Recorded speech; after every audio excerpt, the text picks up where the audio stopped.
நேரடியாகவும் சரி, மாநில கட்சிகள் மூலமாகவும் சரி, மறைமுகமாகவும் சரி, பாஜக உள்ளே புகுந்து உருப்பட்ட ஒரு மாநிலம் கூட இந்தியாவில் கிடையாது. சங்கிப்பட உள்ள நுழைஞ்சால சர்வநாசம்தான்.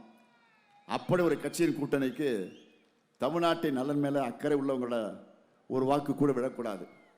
திமுக அரசு இருக்கிற காரணத்தால் தான் தமிழ்நாடு காப்பாற்றப்படுகிறது. திமுக அரசு இருப்பதால் மட்டுமே தமிழ்நாடு காப்பாற்றப்படுகிறது. தமிழ்நாட்டுக்குள்ளே இருக்கக்கூடிய கட்சிக்குள்ளே எத்தனையோ கருத்து வேறுபாடுகள், கொள்கை வித்தியாசங்கள் இருக்கலாம்.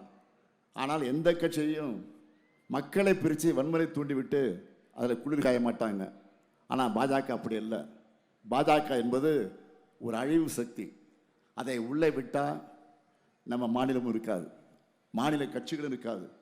என்டிஏ என்பது தமிழ்நாட்டை மதத்தாலே துண்டாடும், இந்தியை திணிக்கும். தொகுதி மறுவரையால் தமிழ்நாட்டு மக்களை அதிகாரமற்ற அகதிகளாக ஆக்குவார்கள். ஜம்மு காஷ்மீர் போல, புதுச்சேரி போல யூனியன் பிரதேசமாக்கி அராஜகம் செய்யும்.